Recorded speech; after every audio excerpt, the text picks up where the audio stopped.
expert. There's so much in this, and I did that show on JK Live over a year ago now when I spoke to Ghislaine Maxwell in prison in that Federal Corrective Centre. Just as an overview, I remember when he settled, and I put this to Rupert Bell last night. I'd love your take on this. When he settled for 12 million, we were told platinum jubilee, your mother's health, blah, blah, blah. Not sure where you got the money from, selling the shallow, your mother gave you a few quid. Anybody with a brain cell would have gone, you don't pay 12 million quid unless you've got something to hide. Personally, I think he's beyond repair and done, and I think he is an embarrassment. I'd exile him. But here's the thing. There are 177 names of possibly, could be anybody, kings, I don't know, I mean, anybody from any walk of life. But this never goes away. He has to be incredibly naive, does he not, to pay somebody and then think it's going to go away. This is going to rumble on and on. What do you think he should do, Tom Bauer? Well, I think he should disappear. I think the real problem has been that his brother, the king, has been far too lenient with him. And that it's not just now this sex case, but also today's report that he took some money from very colourful Turks who, on the whole, gave him nearly £750,000 for being nice to them. The problem with Andrew is he is a sleaze merchant. He is so unbelievably stained, not only by sex, sleaze, rudeness, and sheer stupidity, that the best would be for the royal family if they could persuade him to disappear.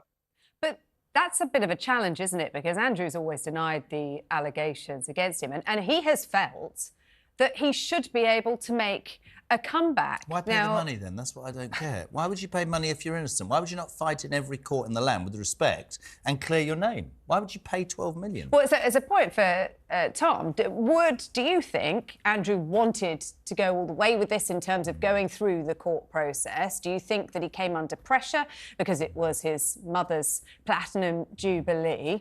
But it would have been deeply, deeply embarrassing for the royal family, wouldn't it, if this had gone through courts and even more had emerged than we've already had?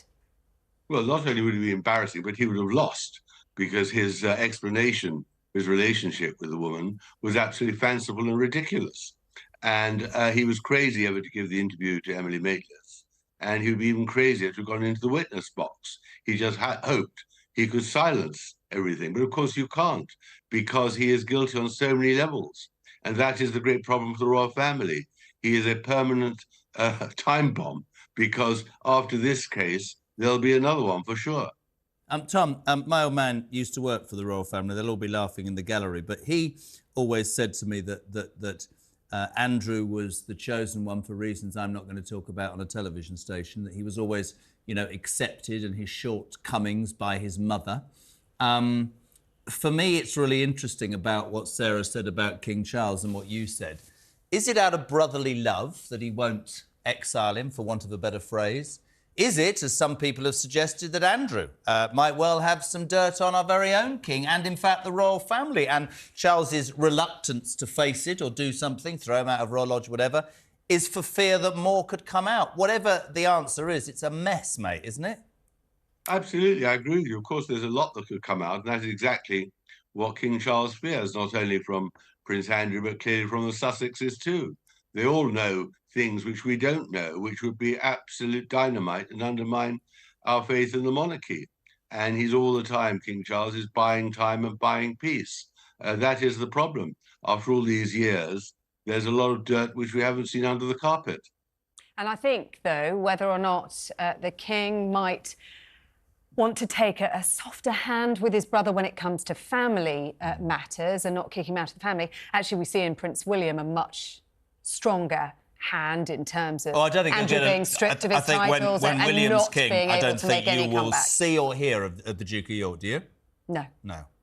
No. I mean, I don't think we'll see or hear of him in any way in the future, no matter what he might think, Tom. I think that is game over in terms of public life for Andrew. We always think it's game over, but he has an absolute desire to pop up and be in the spotlight. That's the problem. He just isn't prepared to go quietly and just enjoy a private life.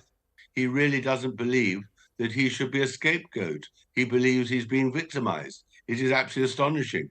And unfortunately, the king isn't strong enough to tell him that the game is really finally absolutely over, that he's a